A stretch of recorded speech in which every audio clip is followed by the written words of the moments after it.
we're bringing youth together from Nairobi, Homa Bay and Mombasa counties to be able to give their views or to speak out on comprehensive sexuality education in schools. Naitwa Tabitha Bukachi, natoka Staubo Secondary School. Okay, nataka kujua vitu zenye sijui about sexuality and I hope ndapata answers there. There's no activities that teach us in that schools. Today we are here to learn about the sexuality.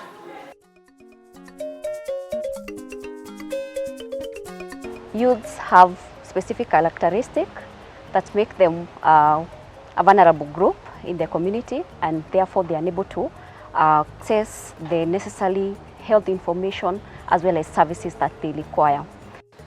Teaching adolescents sexuality education doesn't really necessarily lead them to be sexually active, but it gives them the information to empower them, literally, to empower them not just for when to choose to enter sexual activity, but also in terms of how to avoid risky behaviors, but most importantly, how to have the appropriate skills to negotiate, especially gender norms, relationships between men and women, and also to even have the self-confidence also.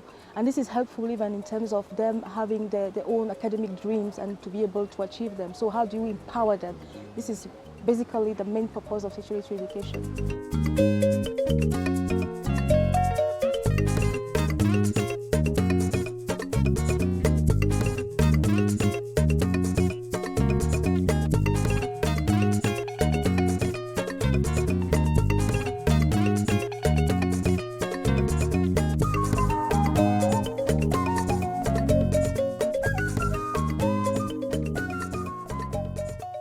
Researchers, what have you done since you have known that this idea of contraceptive is not being taught in or is not reaching most of young people? So what have you done to reach these young people through that? Thank you.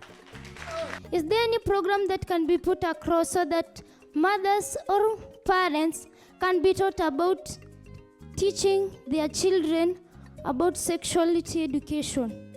There's a lot of programs out there. Of course, they're not just in sexuality education in school, in the programs and all that, but their community, like you see my colleagues from Tumaini Health Center, for example. There are a lot of NGOs, a lot of CBOs, a lot of community health workers who are trying to get that information also to young people outside of the schools.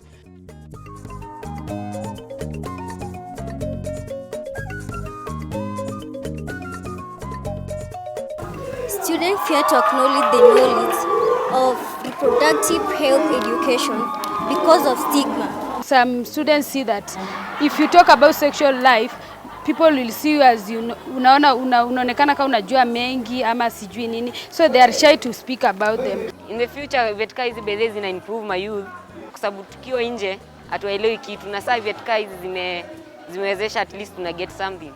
Like our parents hawakuwa na time, hawatakuwa na watu wa kuwafunza vitu hizi. Na event ya leo imekuwa more encouraging, imeniokolea sana kama kijana. So what we're trying to achieve here is to gather the input about what we consider the dream sexuality education classes. What will that be? What will I look like?